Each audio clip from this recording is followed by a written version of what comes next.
다 같이 성경을 들고 일어서시기 바랍니다. 봉독해 드릴 하나님의 말씀은 에스겔 16장 45절에서 46절, 44절부터 제가 46절까지 봉독해 드리겠습니다. 이것은 하나님의 말씀입니다. 속담을 말하는 자마다 내게 대하여 속담을 말하기를 어머니가 그러하면 딸도 그러하다 하리라. 너는 그 남편과 자녀를 싫어한 어머니의 딸이요, 너는 그 남편과 자녀를 싫어한 형의 동생이로다. 내 어머니는 햇사람이요 내 아버지는 아모리 사람이며 내 형은 그 딸들과 함께 내 왼쪽에 거주하는 사마리아요, 내 아우는 그 딸들과 함께 내 오른쪽에 거주하는 소돔이라. 아멘. 앉으시기 바랍니다. 소돔과 고모라의 멸망의 사건은 과거에 일어난 역사적인 사실로서 아브라함 99세 때에 일어난 사건이었습니다. 아브라함의 출생 연도가 주전 2166년으로 감안하면 이때가 2067년경에 소돔과 고모라의 멸망에 대한 이 사실을 우리는 추측할 수가 있습니다. 과거에 일어난 사건은 이미 끝났지만 성경을 보면 이 끔찍한 사건이 구약시대 선지자들과 신약시대의 예수님과 사도들에 의해서 그 끔찍한 사건들이 소환이 됩니다. 그래서 그 소환이 되어서 그 시대를 살고 있는 사람들에게 경종을 울리는 모티프로 하나님께서 소돔과 고모라의 이 사건을 하나님이 사용을 했습니다. 지지난주에 제가 소돔과 고모라의 멸망에 대한 설교를 하면서 그 설교 끝에 이제 구약 성경에 나타난 이제 소돔과 고모라를 모티프로 한 그 교훈을 가지고 지난주에 했고, 이번 주에도 이제 5가지 구약 성경의 본문을 가지고 설교를 하고, 다음 주에는 이제 신약 본문을 가지고 제가 소돔과 고모라를 통해서 하나님께서 교훈하시는 그 의미를 함께 은혜를 나누려고 합니다. 구약 성경에 사용된 기록은요, 신명기에 2번 나오고 이사야에 3번 나오고 예레미야 3번, 예레미야 에가에 1번, 에스겔 1번, 호세아 1번, 아모스 1번, 스바냐 1번. 지난주에는 제가 호세아를 뺐어요. 호세아를 다시 집어넣고 간접적인 언급이 시편에 2번을 얘기를 하면 총 구약 성경에 15번이 소돔과 고모라의 사건을 모티프로 이제 사용을 했습니다. 신약 성경에는 8번인데 마태복음에 2번, 누가복음에 2번, 로마서에 1번, 베드로후서에 1번, 유다서에 1번, 요한계시록에 1번 해서 8번을 이제 소돔과 고모라에 관한 이 부분에 대해서 이제 하나님께서 이제 말씀하신 것이 내용을 이제 그 다음 주에 말씀을 제가 드리겠습니다. 지난주에는 제가 모세와 이사야 선지자가 소돔과 고모라의 사건을 소환해서 모세 시대에는 출애굽 2세대들에게 신명기는 3편의 설교로 말씀하시는 가운데에 이 소돔과 고모라에 대한 이 내용을 예언적인 의미로 설교했다 그랬죠. 그죠?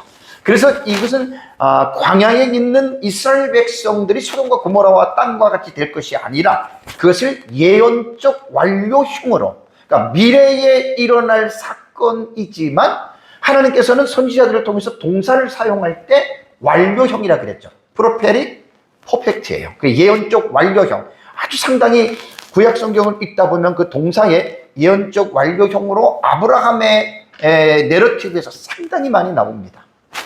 그래서 이제 과거에 일어날 사실 사건이지만 그것이 완전히 이루어진 것처럼 예언적 완료형으로 이제 신명기에 얘기를 했고, 이사야 선지자를 통해서 나타났던 그 남유다의 여러분 그 상황들을 여러분 생각해 보십시오.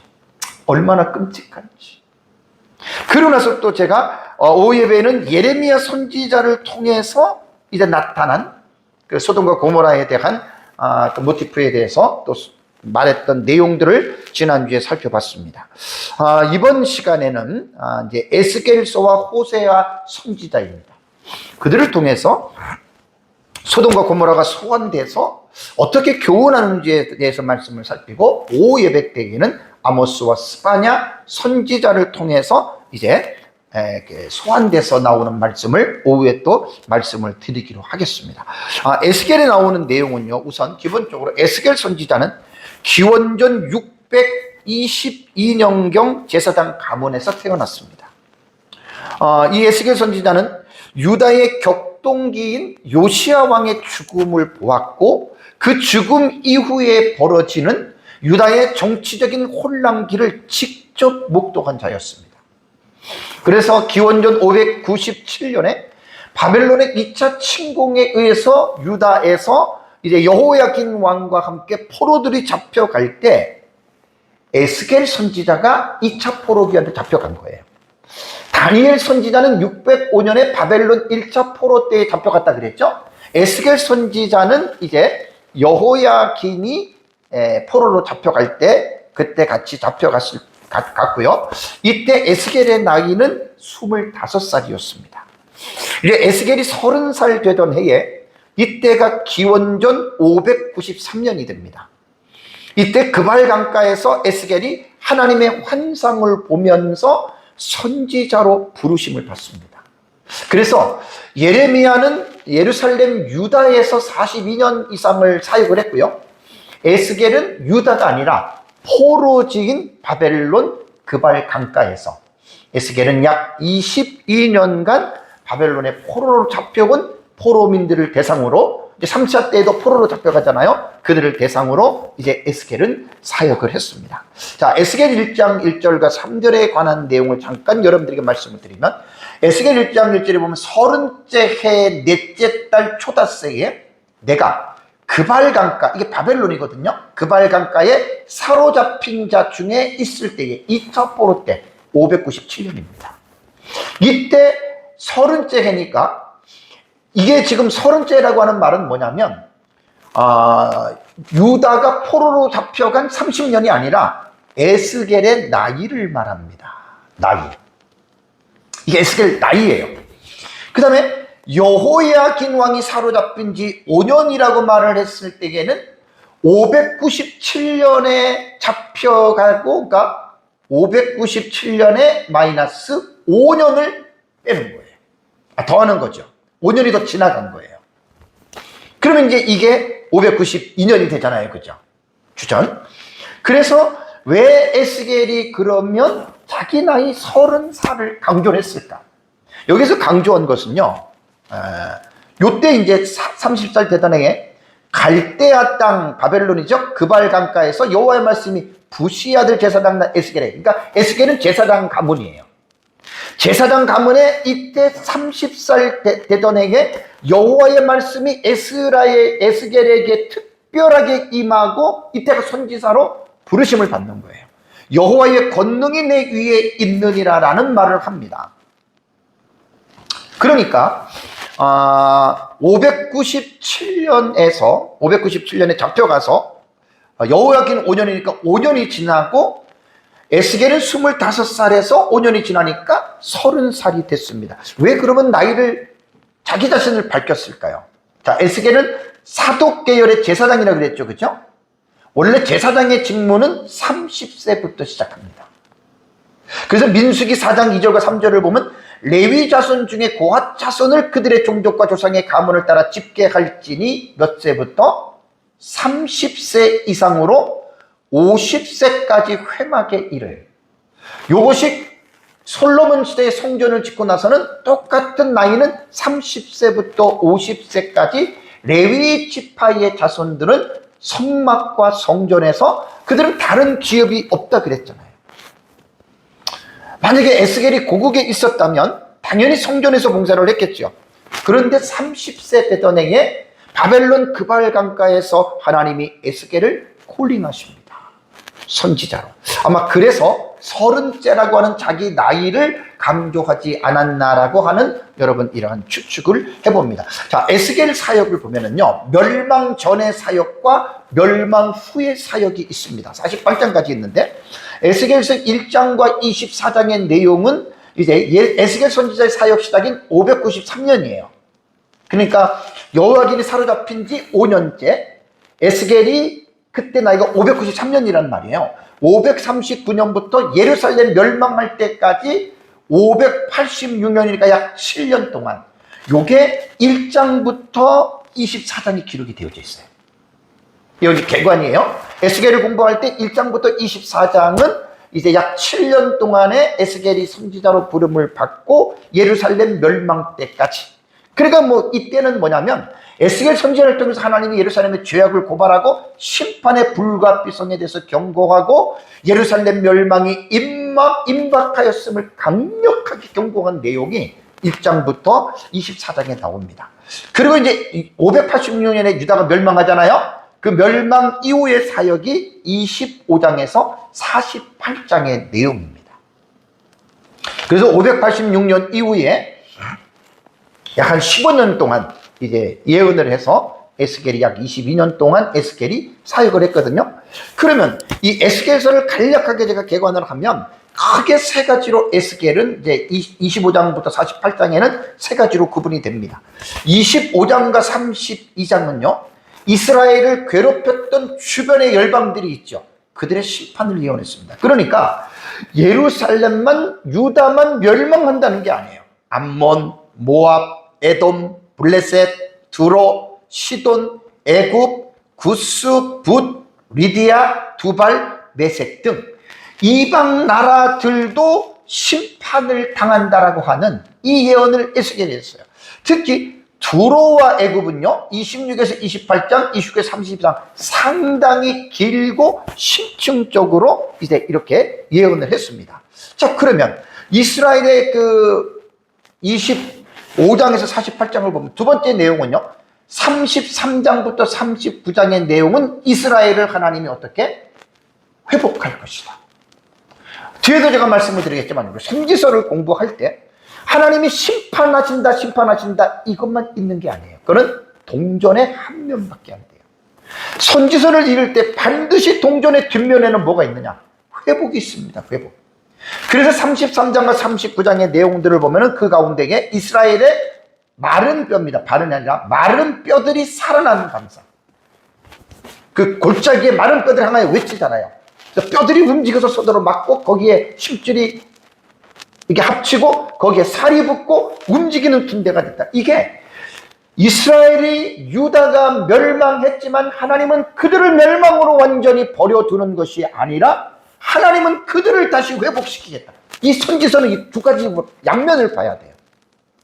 죄에 대해서 경고하고 심판당한다라고 말하면서도 그것으로 끝나는 게 아니라 너희들은 회복될 것이다.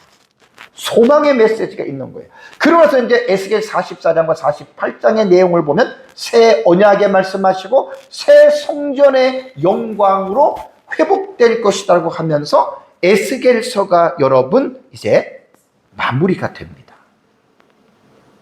그래서 에스겔 선지자의 22년간의 사역을 보면 이제 예루살렘 멸망 전 한 7년 동안 예루살렘이 멸망하고 15년 동안 해서 22년 동안에 에스겔이 사역을 했는데 에스겔에 대해서 소돔과 고모라의 어떤 그 텍스트를 들어가기 전에 에스겔에 대한 특별한 점 한 가지를 제가 간단하게 말씀드리고 들어가겠습니다. 자, 에스겔 3장 7절 9절에 보면 그러나 이스라엘 족속은 보세요. 이마가 굳었어요.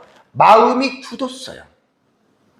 그리고 내 말을 듣고자 아니하리니 라고 말을 했는데 선지자들은 자기의 사상과 자기의 생각을 전하는 자가 아니라 그랬어요. 하나님이 전하라고 한 말을 전하는 거예요. 그러니까 참된 선지자들의 사역은 곧 그 입에서 나오는 말이 누구의 말이에요? 하나님의 말이에요. 그러면서 하나님이 뭐라고 예수에게 얘기를 했냐면 이스라엘 족속은 이마가 굳고 마음이 굳어서 너의 말을 안 듣는다 이거예요. 그러니까 너가 뭐 좋게 해서 여러분 이렇게 하십시오 너의 말 안 듣는 거야. 그러면서 왜 그런 줄 아느냐? 이는 내 말을 안 듣는다는 거예요. 그러니까 하나님이 이스라엘 백성들에게 유다 백성들에게 직접 나타나서 말씀하신 것이 아니라 하나님의 종 나비 선지자들을 세워서 하나님이 하시고자 하는 그 말을 선지자들의 마음에 담아두고 그 선지자의 입을 통해서 하나님 말씀하시는 거예요.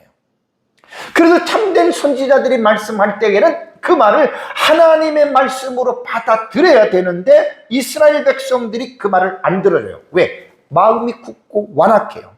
그러면서 보라, 내가 그들의 얼굴을 마주 보도록. 어차피 예언자는 예언을 들어야 할 백성들을 만나야 되잖아요. 그죠? 얼굴 맞대고 예언을 해야 되잖아요. 마주 보도록 내 얼굴은 에스겔의 얼굴이에요. 어떻게? 굳게 해주시겠다. 그러면서 그들의 이마를 마주 보도록. 이마는 어떤 인격의 어떤 그 표현이잖아요. 너의 이마를 어떻게 해요? 굳게 하였으되. 참 저는 옛날에 이거 보면서 되게 은혜를 받았습니다. 그러면서 뭐라고 얘기를 하세요? 에스겔에게 내 이마를 화석보다, 이건 일반 돌이에요. 화석보다 굳은 뭐같이? 금강석 같이 하였으니. 왜 그런 줄 아세요? 그들이 비록 반역하는 족속이라도 두려워하지 말며 그들의 얼굴을 무서워하지 말라. 사실요, 선지자들이요, 하나님의 말씀을 전할 때 죄를 외치잖아요. 왕들이 선지자를 잡아가지고 감옥에 가두고 죽입니다. 백성들이 듣기 싫다고 돌을 던졌습니다. 구약의 선지서를 잘 이해하셔야 돼요. 그러니까 하나님은 지금 에스겔을 자기 종으로 쓰는 거예요. 자기 종으로 자기가 하고 싶은 말을 에스겔의 마음에 담고 에스겔의 입을 통해서 말을 하는데 그 백성들이 아주 완악해요. 교만해요.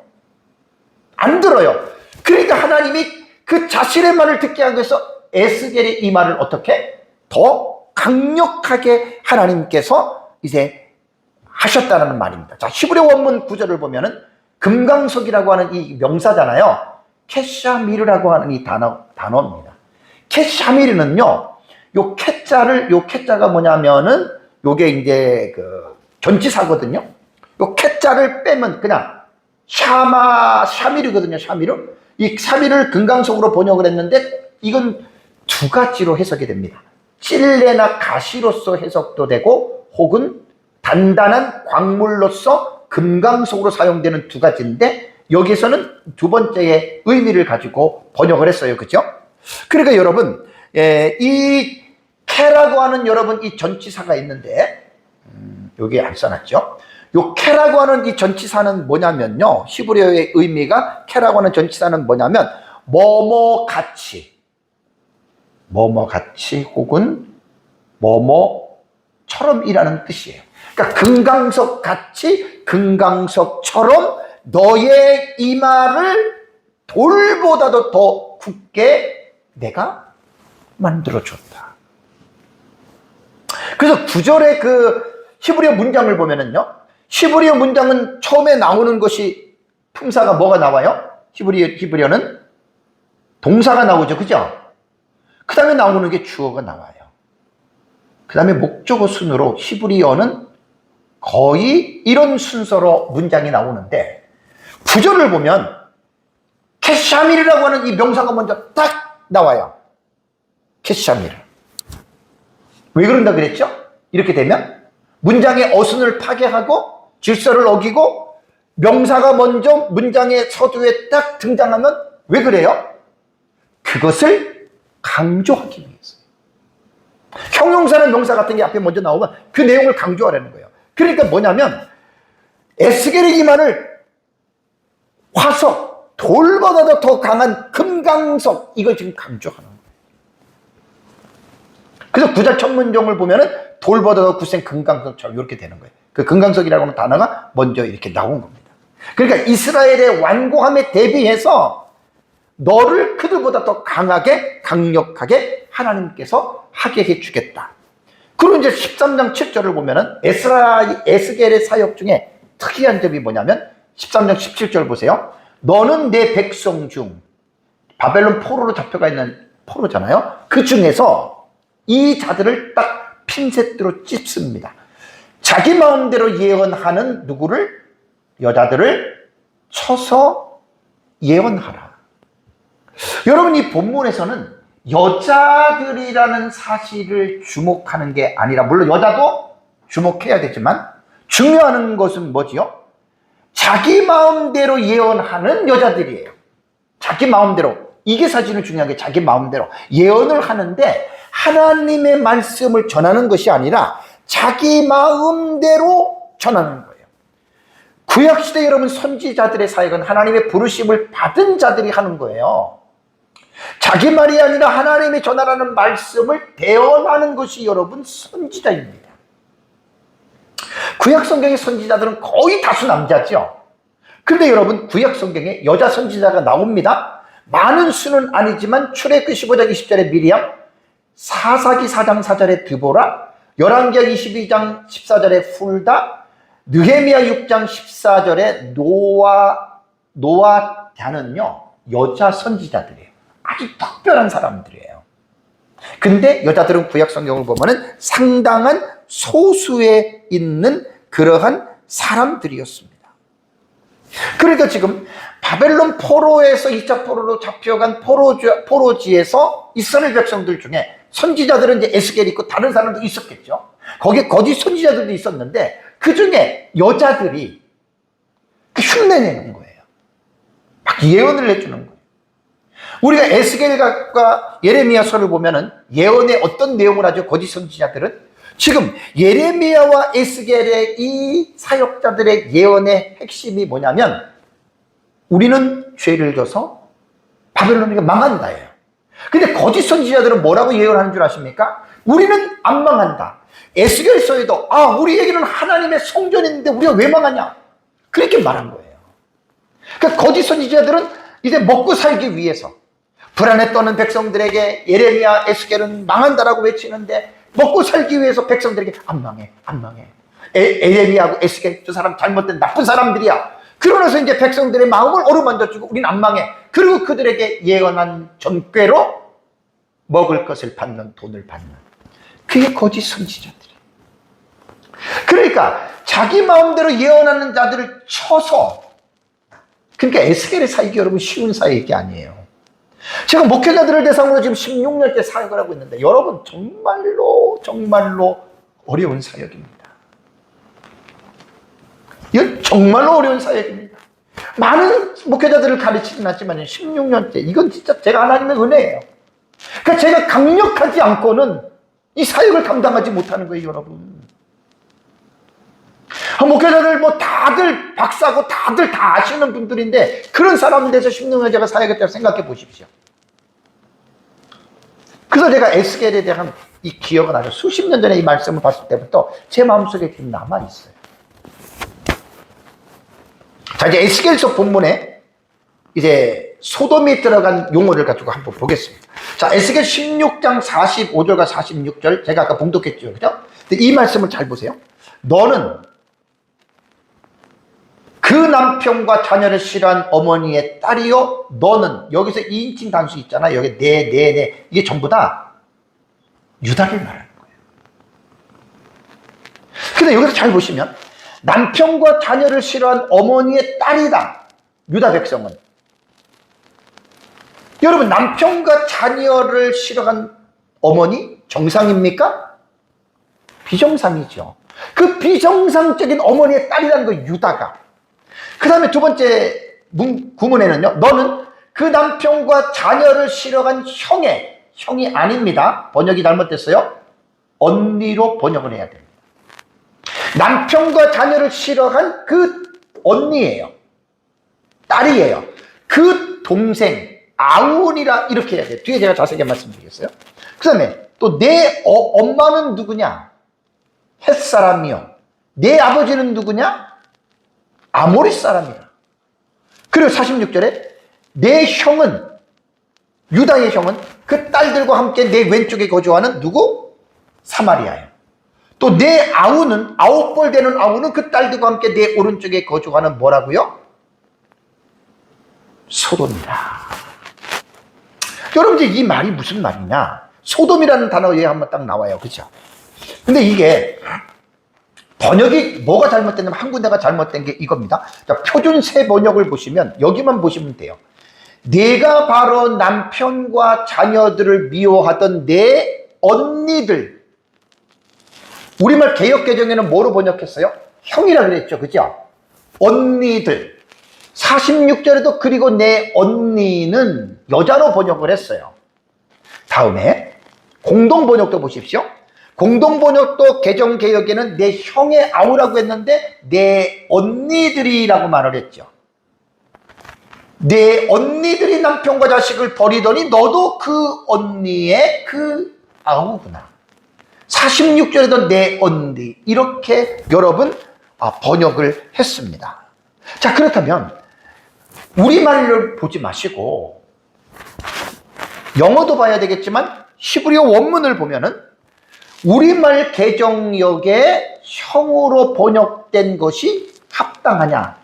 왜? 언니로 번역된 것도 있잖아요. 그러면 원문을 가야 돼요. 히브리 원문. 형으로 번역된 히브리어 단어는 아호트입니다. 아호트. 원래 아호트의 뜻이 뭔 줄 아세요? 누이, 자매를 가르치는 여성 명사예요. 근데 우리 개역역과 개역 개정은 남성 명사 형으로 번역을 했잖아요. 원래 남성 명사는 히브리어 아흐입니다. 아호트는 여성 명사예요. 왜 여성 명사를 남성 명사 형으로 번역했는지 모르겠어요. 자, 영어 성경은요, 모두가 다 시스터로 번역했습니다. 시스터. 시스터는 뭐예요? 누이, 언니, 여동생, 자매, 여성 명사잖아요. 그래서 영어 성경에는 남성의 형으로 번역된 브라더로 번역한 경우가 하나도 없다 그래요. 제가 챗GPT한테 2군데 물어본 거예요. 그래서 한국의 개정개혁역에 형으로 번역한 것은 어떻게 해요? 잘못된 번역이라고 여러분 우리는 봐야 됩니다. 자, 보세요. 제가 설명을 해드릴게요. 왜 잘못됐는지. 너는 하면서 예루살렘은 뭐라고 얘기를 했습니까? 그 남편과 자녀를 싫어한 뭐라고요? 형의 동생이라. 이게 문맥적으로 맞아요, 틀려요? 아니, 남편과 자녀면 당연히 아내가 들어가야 되잖아요. 그죠? 아내나 무슨 여성이 이렇게 좀 들어가야 되는 거예요. 형의 동생, 뭐 아들로서 이거를 해석했다는 건데, 이거는 여성 명사이기 때문에 아들로 형이라고 해석할 수가 없어요. 그래서 제가 이거 우리 본문을 설교 준비하면서 많이 보다가 그래서 이제 원문을 딱 들어가 봤어요. 원문을 들어갔더니 이게 바로 아까 아우트라고 하는 여성 명사로 언니로 번역하는 것이 여러분 딱 맞습니다. 자, 그러고 나서 이제 에레미야 이제 지금 16장 45절과 46절을 넘어서 이제 아우로 지칭이 되는 소돔의 죄악상을 이렇게 지금 고발하는 여러분 내용이 나옵니다. 자, 49절과 50절 보겠습니다. 아까 그 아우를 소돔이라 그랬죠. 그죠? 자, 소돔의 죄악은 이러하니라. 자, 소돔의 죄는 제가 그 소돔의 멸망을 제가 설교할 때 그때 이제 소돔의 죄악이 창세기 본문에는 나오지 않는다 그랬는데 이제 먼 그 문맥에, 그러니까 후 문맥에 보면은 에스겔서에 소돔의 죄악을 언급을 했더라고요. 자, 그와 그 딸들에게 교만함과, 소돔은 교만함과 음식물의 풍성함과 태평함이 있음이며, 자, 이게 소돔이 상당히 풍요롭게 살았잖아요. 그런데 뭐라 그러냐면 또 그가 가난하고 궁핍한 자를 어떻게 도와주지 아니했다. 이게 소돔의 죄예요. 그리고 거만하여 가증한 일을 내 앞에서 행하였습니다. 거만하여 가증한 일은 우상숭배, 뭐 동성애 이런 거죠. 그러므로 내가 보고 그들을 없이 하였다. 그런데 지금 유다는 소돔을 아우의 관계로 맺고 살아가고 있다 그 말입니다. 또 하나 유다의 죄악상을 딱 고발하는데 51절을 보십시오. 51절을 보시면 사마리아를 말하잖아요. 그죠? 사마리아는 내 언니라고 얘기를 했잖아요. 언니. 그러면서 사마리아는 뭐라고 합니까? 내 죄의 절반도 범하지 아니했다. 나는 옛날에 이거 아주 40년 넘게 전에 이거 깜짝 놀랐어요. 왜냐하면 북이스라엘이 타락하고 나쁜 짓 다 멸망했잖아요. 유다는 상당히 우리는 좋다라고만 들어왔잖아요. 선한 왕들이 3명이 있고, 유다는 정말 하나님의 구속사를 잇는 자손들이고, 우리 유다 되게 여러분 좋아했잖아요, 처음에. 에스겔 16장 51절에는 사마리아는 너의 죄의 절반도 범하지 아니했다. 그래서 제가 이제 옛날에 많이 말씀을 드렸잖아요. 사마리아의 죄가 더 나쁩니까? 유다의 죄가 더 나쁩니까? 유다지요. 그리고 더 뒤에는 더 충격적인 말이 나와요. 그래서 하나님이 뭐라 그래요? 에스겔을 통해서 유다가 그들보다는 사마리아입니다. 가증한 일을 조금도 한 게 아니라 어떻게? 심히 행하였다 이거예요. 그러니까 사마리아는 착하다 이렇게 말하는 거예요. 이미 사마리아는 722년에 멸망했잖아요. 그러면서 여기를 보십시오. 내 모든 가증한 행위로 유다의 죄악입니다. 내 언니 누구? 사마리아.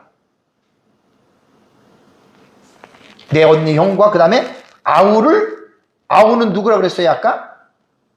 소돔이라 그랬죠. 그죠? 이거 충격적이에요. 유다 백성들의 그 행위가 결국은 언니인 사마리아와 아우인 소돔을 어떻게 했다고요? 의롭게 했다. 여러분 이게 충격적이지 않습니까? 제가 소돔과 고모라의 멸망에 대해서 천인공노할 극악무도한 행위로 소돔이 멸망했는데 오히려 유다의 그 모습을 볼 때에 소돔은 의로운 거예요. 722년에 북이스라엘이 아수르에 멸망을 했는데 유다의 죄악을 보면 사마리아도 의로운 거예요. 이해가 되시나요?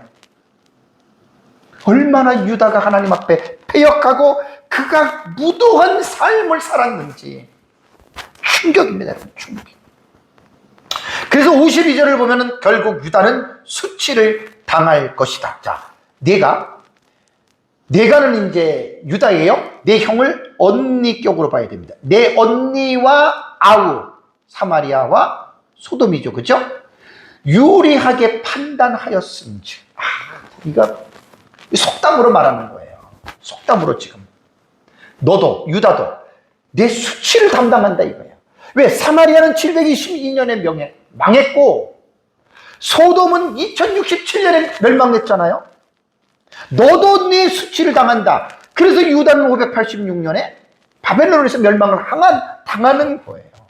그러면서 하는 다음 말 보십시오. 내가 그들을 보다 언니 사마리아와 아우 소돔보다 더욱 가증한 죄를 범함으로. 참. 옛날에 제가 이 말씀을 듣고요. 얼마나 충격을 받았는지 몰라요. 우리는 유다의 3대 선왕이 있고, 유다의 족보를 통해서 메시아가 나오는, 이거 보니까 완전히 정신이 몽롱했어요, 처음에. 그러면서 뭐라 그랬습니까? 그들이, 사마리아와 소돔이 너보다 의롭게 되었다, 이 말입니다. 이게 유다의 실상이에요. 그래서 너는 놀라며 내 수치를 담당할지니라. 그래서 586년에 바벨론에 의해서 유다가 멸망합니다. 자, 하나님 나라 관점에서는 뭘 제가 중요하다고 말씀드렸죠? 공의예요, 공의. 선과 악을 공평하게 제재하시는 하나님의 공의입니다. 심판은 다 하나님의 공의입니다. 그런데 여기서 이제 선지서를 아까 말씀드린 대로 끝나면 큰일 나요. 여기는 동전의 한 면만 본 거예요. 죄악을 책망하고 심판하는 거. 그 다음에 동전 뒷면을 보셔야 돼요. 자, 그 다음에 뭐라고 했냐면 소돔과 사마리아도 어떻게 회복이 된다라고 하는 말이 이게 이제 나와요. 자, 53절과 54절을 보십시오. 내가 하나님이 그들의 사로잡힘 곧 소돔과 그의 딸들이 사로잡힘과 사마리아와 그의 딸이 사로잡힘과 그들 중에 너의 사로잡힌 자의 사로잡힘을 풀어주어. 예루살렘이잖아요. 유다잖아요. 이건 예언적 완료형이에요. 조금 있어야 유다가 멸망하는데 이미 멸망한 것처럼 사로잡힘 풀어준다 그랬잖아요. 그죠? 이게 퍼펙트예요. 예언적 완료형. 구약 성경에 이런 표현이 되게 많아요. 히브리어 동사는 완료가 됐느냐, 완료가 되지 아니하느냐. 완료와 미완료로 보라 그랬죠. 그죠? 히브리어 동사는 시제 동사 언어가 아니에요. 시상이에요. 완료가 됐냐, 완료가 되지 않았느냐. 사로잡힌, 완료된 것처럼 말하잖아요. 아직 망한 거 아니에요. 16장이니까. 왜냐하면 예루살렘 멸망 후는 25장부터 48장이잖아요. 그래서 성경을 볼 때 원문 속에서 미시문법이라 그래요. 이런 것들을 모르면 여러분들이 이해하기 힘들어요. 그러면서 내가 내 수욕을 담당하고 내가 행한 모든 일로 말미암아 부끄럽게 하리니 이는 내가 그들에게 뭐가 된다? 위로가 된다.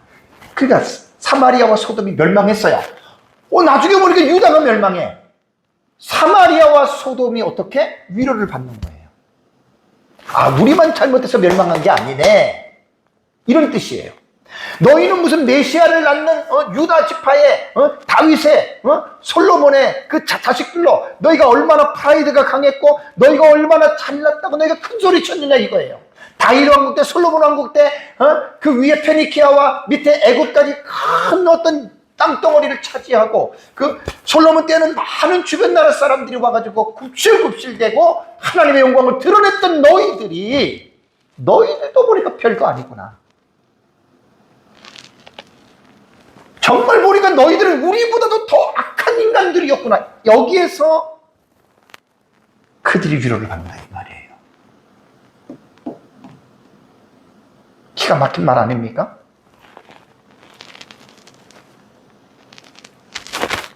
다음에 이제 중요한 게 회복입니다. 내 아우 소돔과 그의 딸들이 옛 주의를 어떻게 회복할 것이며, 사마리아와 그의 딸들도 옛 주의를 회복하고, 그 다음에 너와 내 딸들도 너희 옛 주의를.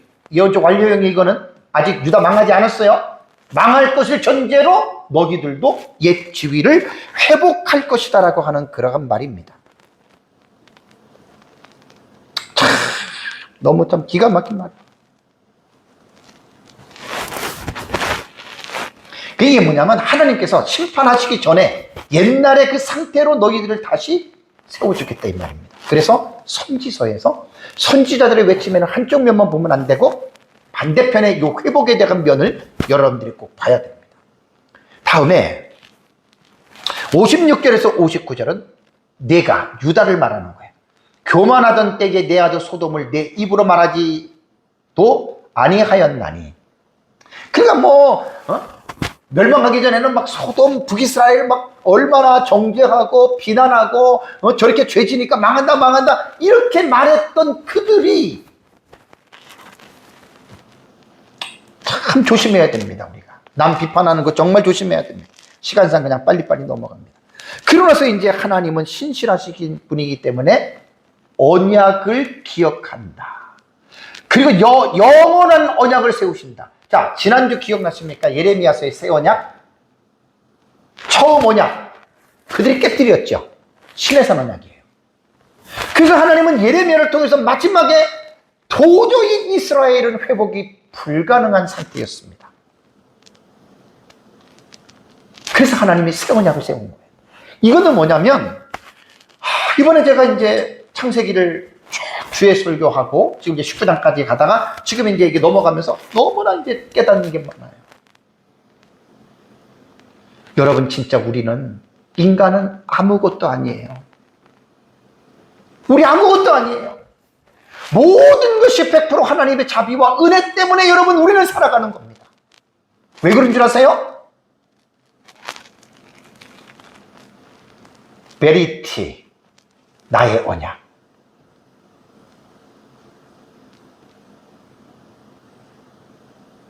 베리티, 나의 베리티는 언약이잖아요. 마이 커버넌트예요. 그러니까 하나님은 언약을 그렇게 중요하게 여깁니다. 약속을 그렇게 중요하게 여기는. 우리가 하나님을 믿을 때 감정이나 느낌이나 행동으로 우리가 하나님 믿는 거 아니에요. 착각하면 큰일 나요. 저 여러분들 잘난 거 하나도 없어요. 아브라함을 보세요.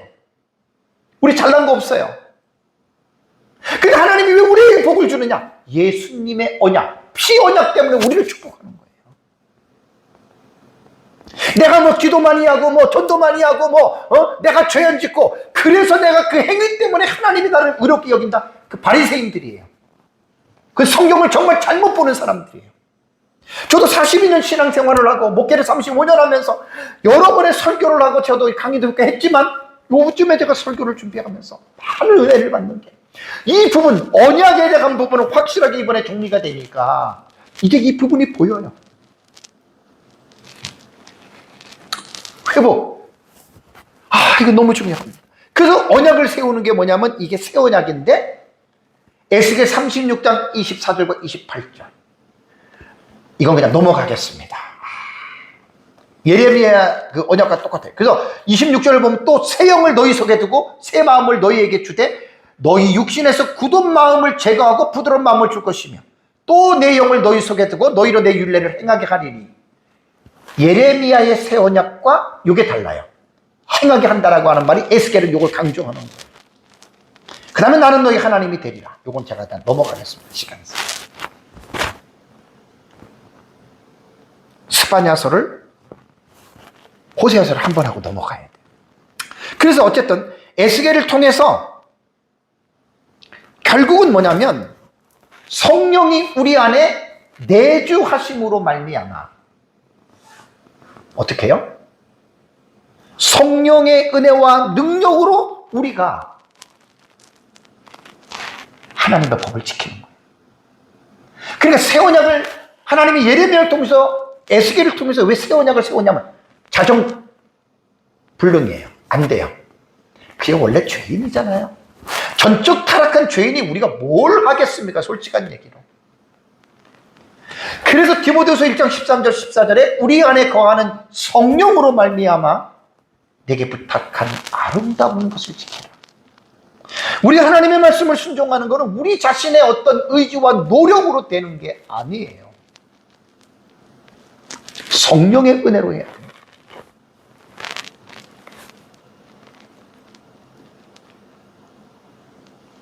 새 언약의 의미가 그거예요. 그래서 에스겔이나 예레미야나 하나님의 법을 그들의 마음속에 두겠다는 거예요.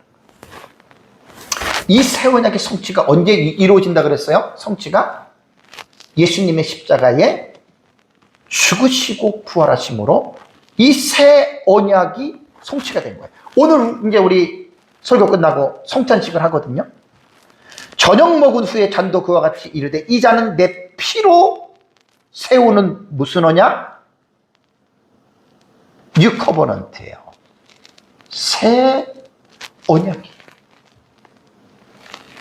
언약은 제가 그때 설교할 때 9가지 언약을 제가 구약과 신약을 쫙 풀어서 설명을 할 때 어떤 언약이든지 간에 독립적인 언약은 없다 그랬죠. 모든 언약이 다 연결되어 있어요. 예수님의 십자가의 이 언약도 사실은 창조 언약부터, 그 다음에 행위 언약, 구속 언약, 은혜 언약, 노아 언약, 아브라함 언약, 신의 산 언약, 다윗 언약, 새 언약, 십자가의 언약까지 쫙 연결이 돼요. 그 이자는 내 피로 세우는 새 언약이라고 하는 말은요, 예수님이 없는 거 세운 게 아니에요. 구약의 언약을 쭉 와서 예수님 때의 이 언약이 여러분 성취가 된 겁니다.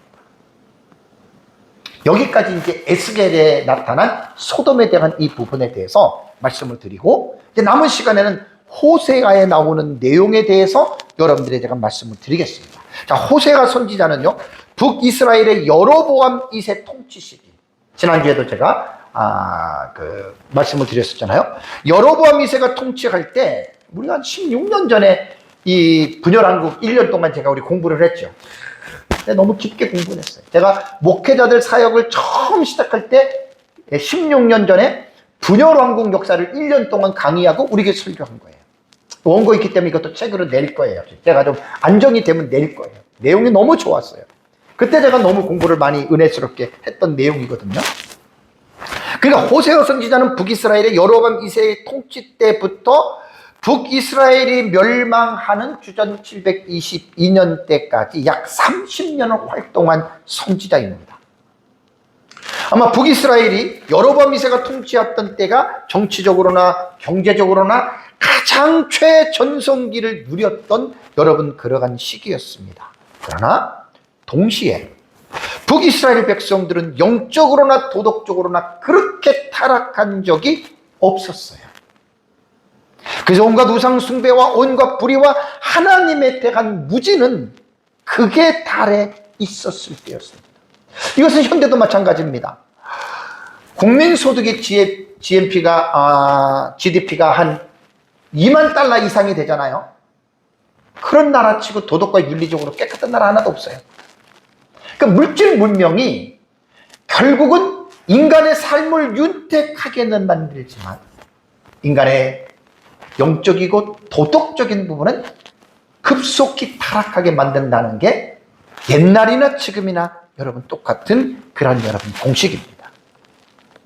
이러한 때에 하나님은 호세가 선지자를 부르셔서 북이스라엘의 왕들과 제사장과 백성들의 죄를 낱낱이 폭로하면서 그들의 죄를 지적하고 회개하여 하나님 앞으로 돌아오도록 강력하게 촉구한 그러한 선지자였습니다. 호세아 선지자는 백성들의 죄악만 책망한 선지자가 아니었습니다. 구약시대 모든 선지자들과 같이 심판 후에 이스라엘을 향한 하나님의 변함없는 사랑과 긍휼과 회복을 동시에 선포했다는 것.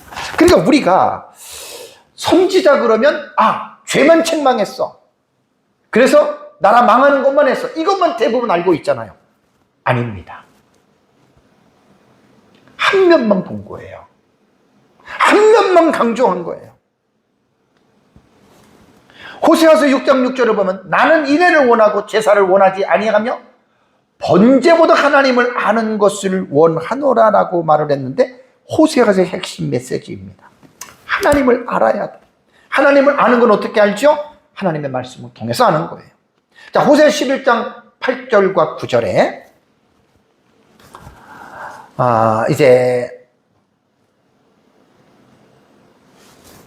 대서 말씀을 제가 드리는데, 호세아서 11장 1절에는요, 먼저 이것 먼저 생각해야 됩니다.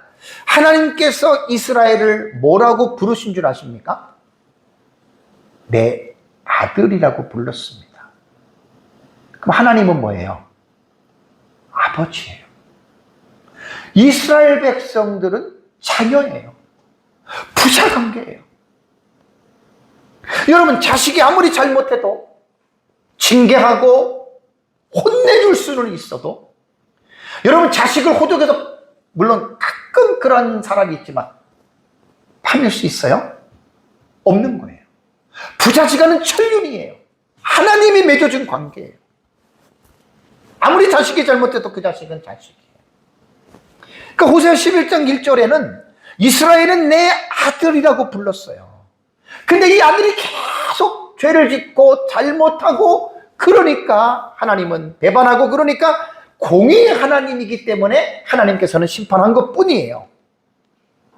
그러면서 지금 호세아 11장 8절과 여러분 9절을 보면 에브라임아, 북이스라엘을 지금 지칭하는 명칭이거든요. 내가 어찌 너를 놓겠느냐. 온갖 못된 짓을 다 해도 이스라엘아, 내가 어찌 너를 버리겠느냐. 이 부모들은 알아요. 참된 부모들은 알아요. 내가 어찌 너를 아드마같이 놓겠느냐. 어찌 너를 수보임같이 두겠느냐. 아드마와 수보임 나오죠, 그죠? 아드마와 수보임. 아드마와 수보임은 창세기 14장과 신명기 29장 23절에 소돔과 고모라의 주변 도시들입니다. 그러니까 소돔과 고모라가 하나님의 불에 심판할 때 아드마와 스보임도 같이 멸망한 성읍이에요. 근데 그 옆에 있는 소알도 멸망하기로 작정이 되었지만 누구 때문에 그 성이 멸망하지 않았어요? 롯 때문에. 롯 때문에 멸망하지 않은 거예요. 왜 하나님께서, 사실 720년에 북이스라엘 멸망했잖아요. 여기서 여러분들 우리가 기억을 할 게 뭐냐면, 멸망했다고 해서 끝난 게 아니에요.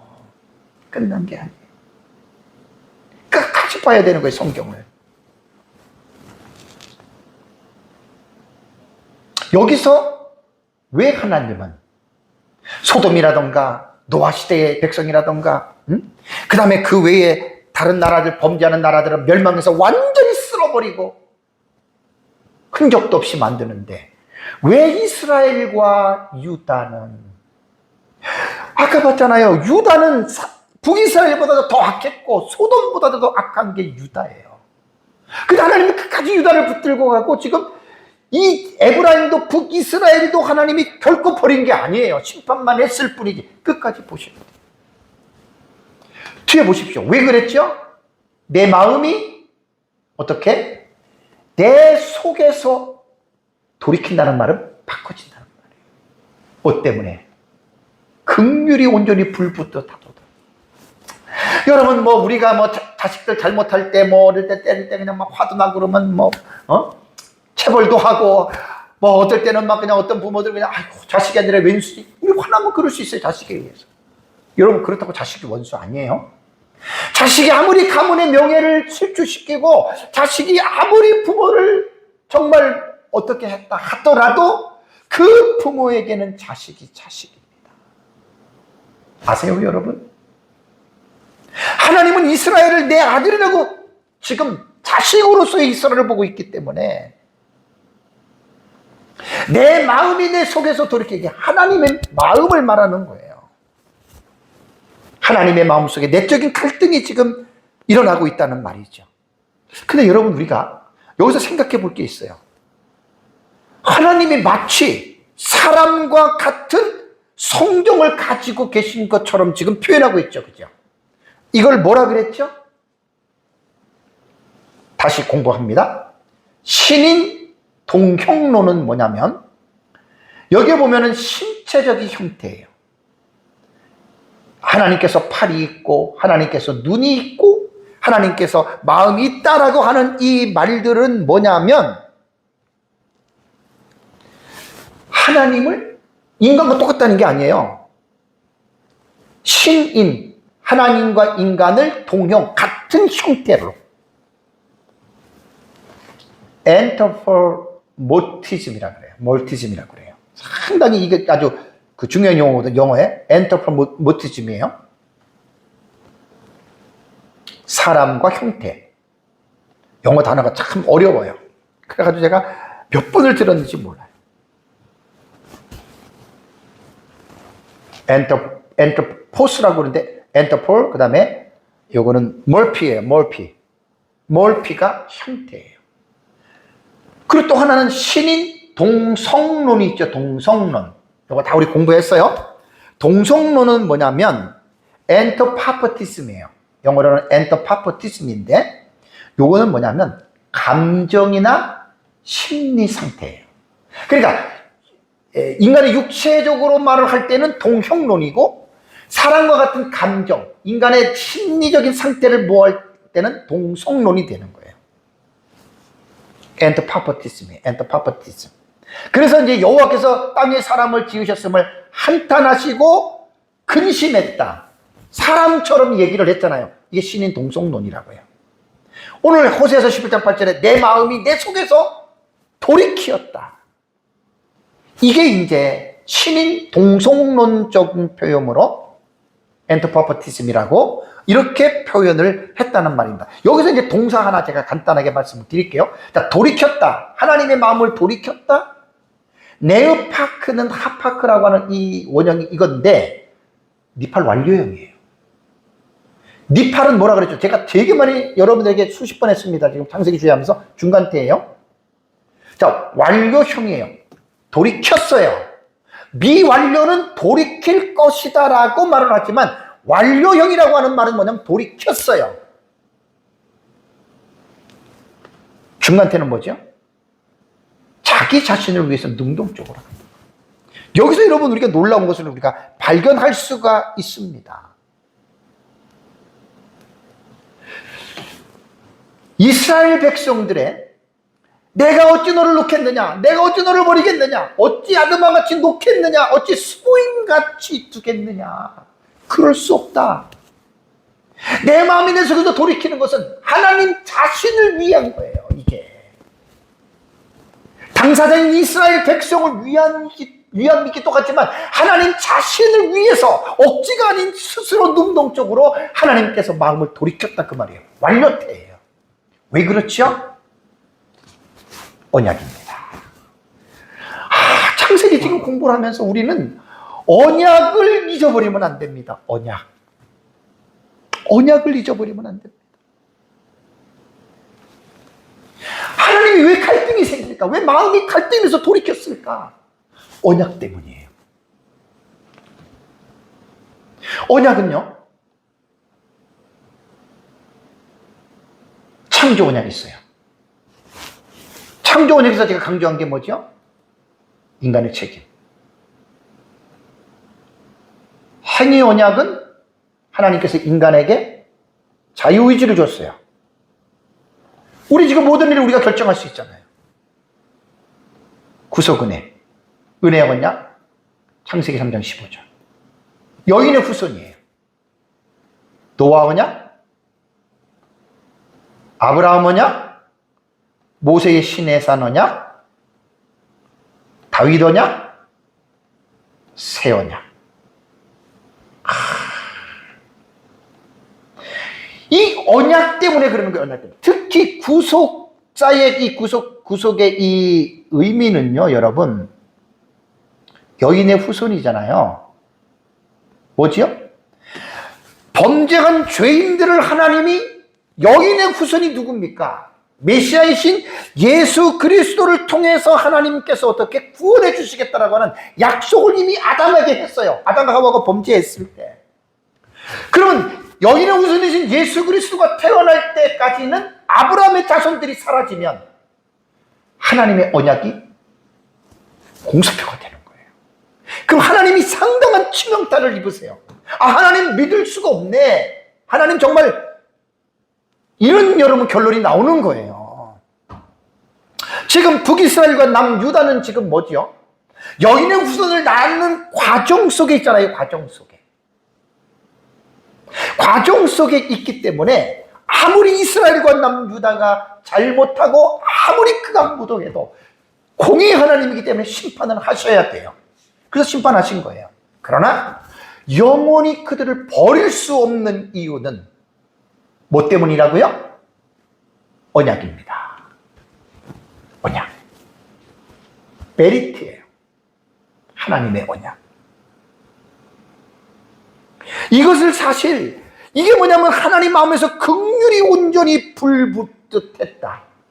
약속 때문에 그런 거예요. 이스라엘을 내 아들이라고 불렀잖아요. 내 아들이라고.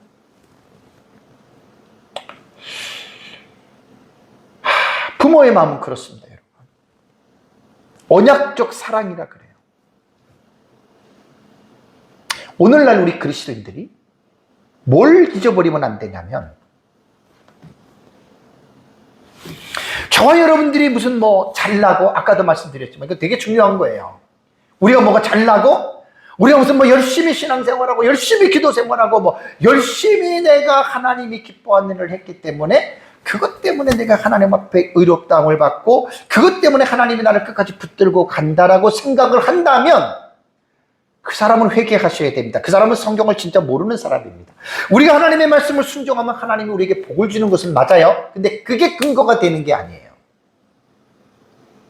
사실 따지고 보면 우리가 하나님의 말씀을 순종하는 것이 내 능력이 아니에요. 아까 말씀드린 대로 성령의 은혜와 성령의 능력으로 우리가 하나님 말씀 순종하는 거예요. 우리가 잘난 게 뭐가 있어요? 하나님께 영광을 돌려야 되는 일입니다, 여러분. 그게 자랑할 게 없어요.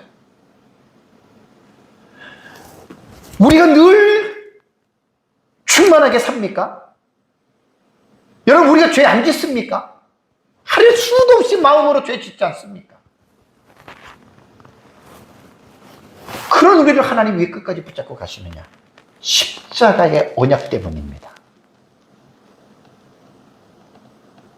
십자가 언약은 따지고 올라가면 새 언약, 다윗 언약, 시내산 언약, 아브라함 언약, 노아 언약, 구속의 언약까지 들어가는 거예요. 여러분, 이게 십자가 언약이 창세기 3장 15절에 시작된 게 구속사잖아요. 이것 때문에 여러분 우리가 죄 용서받고 하나님의 자녀가 됐지 뭐 우리가 열심히 해서 된 게 뭐 있습니까? 예수님을 죽을 때까지 잊지 마세요. 언약 관계입니다. 언약. 구속사와 언약은 동전의 앞뒷면이라고 그랬죠. 이게 절대 떼어 설명할 수 없어요. 제가 구속사의 의미를 여러분들에게 설명하면서 언약의 지금 봉우리를 계속 붙잡고 있어요. 결론적으로는 그겁니다. 왜 하나님의 마음이 왜 마음을 돌이켜서 온전히 불붙듯합니까? 약속 때문에 그렇습니다. 언약의 하나님을 잘 붙들고 믿음으로 승리하는 삶을 살아가시기를 주님의 이름으로 축복합니다. 함께 성찬식을 또 하겠습니다.